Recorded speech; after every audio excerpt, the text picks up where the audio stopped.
Jangan lupa untuk subscribe dan nyalakan lonceng notifikasinya. Pemirsa, hingga hari kedua. Lantas bagaimana pemirsa skema kebijakan relaksasi pajak ini akan diberlakukan? Rekan kami Eva Wondo akan memaparkannya untuk Anda, Eva. Ya, Alka dan juga pemirsa, kontribusi sektor industri manufaktur di Indonesia ini menyumbang sebesar 19,8% ke PDB. Dan industri otomotif adalah salah satu industri manufaktur yang terkena dampak pandemi COVID-19 paling besar. Ini bahkan data dari Gabungan Industri Kendaraan Bermotor Indonesia atau GAIKINDO, penjualan mobil secara nasional pada 2020 anjlok dibandingkan 2019. Penjualan mobil dari pabrik ke dealer turun sekitar 44,55% menjadi 532.027 unit, sedangkan retail juga turun 44,55% menjadi 578.327 unit. Nah, pemerintah pun membuat kebijakan untuk mengatasi lesunya industri otomotif akibat pandemi COVID-19. Menko Perekonomian Airlangga Hartarto mengungkapkan ini bahwa pemerintah tengah menyiapkan skema insentif pajak mobil, yakni dengan aturan pajak penjualan atas barang mewah atau PPNBM untuk mobil baru hingga 0% yang akan berlaku mulai 1 Maret mendatang. Ini adalah pernyataan dari Menko Koordinator Bidang Perekonomian RI, Airlangga Hartarto, yang harapan dari Airlangga Hartarto adalah dengan insentif yang diberikan bagi kendaraan bermotor ini, konsumsi masyarakat berpenghasilan menengah atas akan meningkat. Nah, lalu apa kemudian kriteria mobil baru yang bebas pajak? Kita akan tampilkan grafisnya. Untuk insentif ini akan diberikan untuk mobil dengan kriteria seperti ini, yakni kriteria bermesin kurang dari 1.500 cc, yaitu kategori sedan dan juga kendaraan 4x2.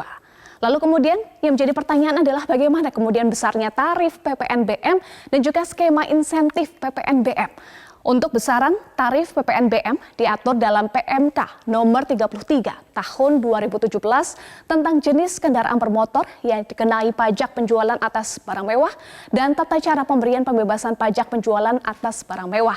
Besaran pajak ini berbeda mulai dari 10 hingga 125% tergantung jenis kendaraannya. Nah, untuk berbicara soal skema, kita akan tampilkan ini adalah skema insentifnya. Ya, skema insentif PPNBM. Ini yang harus diperhatikan oleh masyarakat karena ini skema insentif berlaku secara bertahap selama 9 bulan. Ya, ini pada 3 bulan pertama kita lihat, ini Maret sampai Mei, insentif PPNBM yakni 100%.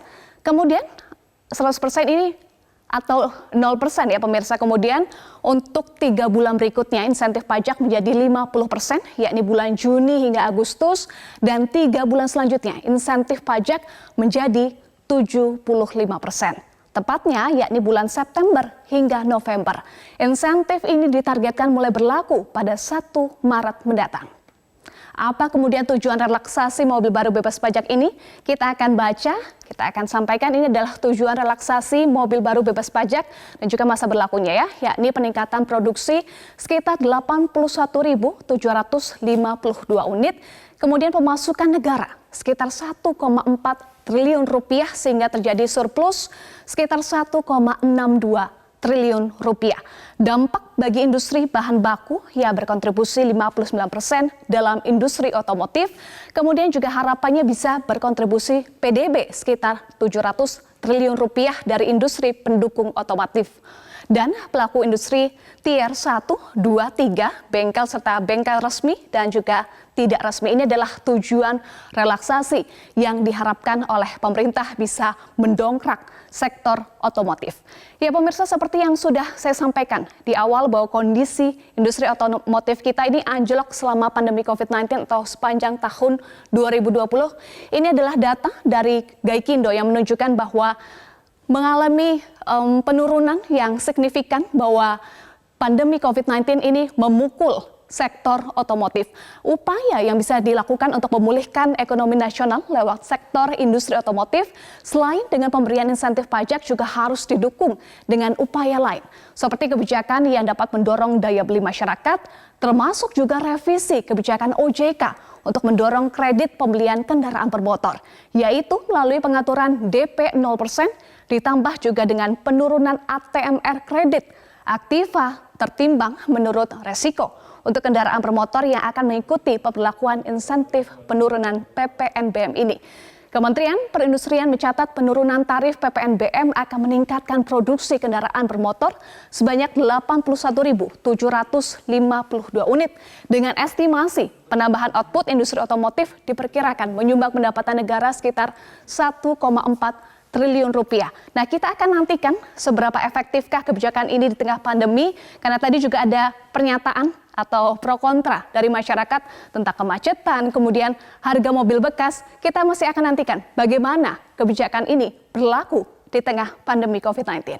Kembali ke Anda, Alka. Baik, terima kasih Eva paparan Anda terkait dengan bagaimana penerapan sistematika skema dari pajak 0% untuk mobil yang sudah ditunggu-tunggu oleh masyarakat tentunya.